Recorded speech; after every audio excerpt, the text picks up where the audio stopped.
네, 정치권 소식 이어갑니다. 민주노총 건설노조의 도심 노숙 집회와 관련해 윤석열 정부가 또 한 번 노동개혁에 드라이브를 걸고 있습니다.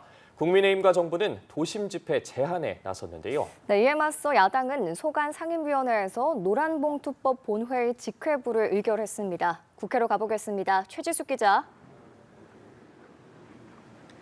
네, 국민의힘과 정부는 오늘 오전 당정협의회를 열고 집시법 개정 등을 논의했는데요.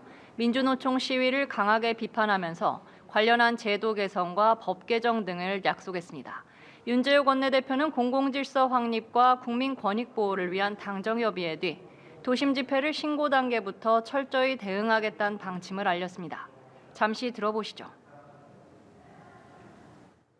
공공의 안녕 질서를 직접적으로 위협을 끼칠 것이 명백한 집회 시위에 한해서는 집회 시위를 제한도 검토하겠다. 이에 따르면 당정은 불법 전력이 있는 단체가 집회 시위 개최 계획을 신고하면 허가하지 않는 방안을 검토합니다. 또 출퇴근 시간대 도심 집회는 신고 단계에서 제한하며 심야 집회 금지 관련 입법을 추진합니다. 윤 원내대표는 경찰의 공권력 행사를 위축시키는 전 정부의 집회 시위 관련 매뉴얼도 개선하겠다고 덧붙였습니다. 이 같은 강경 기조의 더불어민주당은 헌법에 보장된 집회 시위의 자유를 침해하는 거라고 비판했는데요. 민주당 이재명 대표의 발언도 잠시 들어보시죠. 집회의 자유마저 박탈하겠다는 의도를 노골적으로 드러내고 있습니다. 헌법 정신에 어긋나는 명백한 위헌적 발상입니다. 이와 함께 야권은 국회 환경노동위원회 전체 회의에서 일명 노란봉투법의 본회의 직회부를 단독 의결했습니다.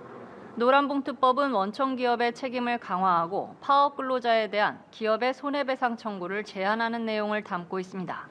국민의힘 소속 의원들은 이에 반발해 퇴장한 뒤 기자회견을 열어 입법 폭거라고 규탄했습니다. 여야의 입장차가 첨예한 사안인 만큼 야당이 본회의 표결 처리를 강행할 경우 결국 대통령 3호 거부권 행사로 이어지는 것 아니냐는 관측도 흘러나오고 있습니다. 네, 국회 운영위원회는 대통령실 현안 질의를 진행하는데 관련 내용도 전해주시죠. 네, 그렇습니다. 오늘 국회 곳곳에서 다양한 상임위가 열리고 있는데요. 국회 운영위는 조금 전 늦게 대통령실 대상 질의를 시작했습니다. 지난해 국정감사 이후 약 반년 만입니다. 김대기 비서실장과 이관석 국정기획수석을 비롯한 대통령실 수석 등이 참석한 가운데 윤석열 대통령의 외교 성과를 놓고 여야 간 공방이 예상됩니다. 이미 시작부터 대통령실 업무보고 내용을 놓고 신경전이 벌어졌는데요.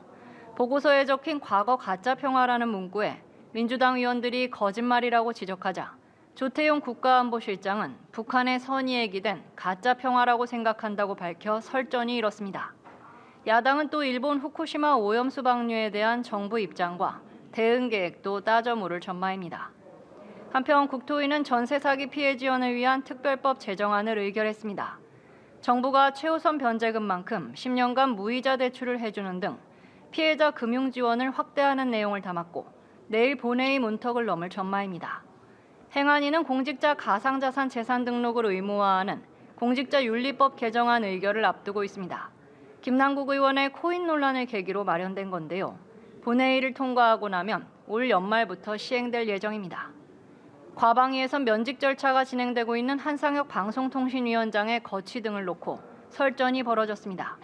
한 위원장은 방통위원장 신분 보장 제도를 들어 면직 처분 시 가능한 법적 대응 방법을 모색하겠다는 입장을 전했습니다. 또 외통위에선 정부의 후쿠시마 원전 오염수 시찰단 활동을 놓고 들러리라고 주장하는 야당과 정치 선동을 주장하는 여당이 맞섰습니다. 지금까지 국회에서 전해드렸습니다.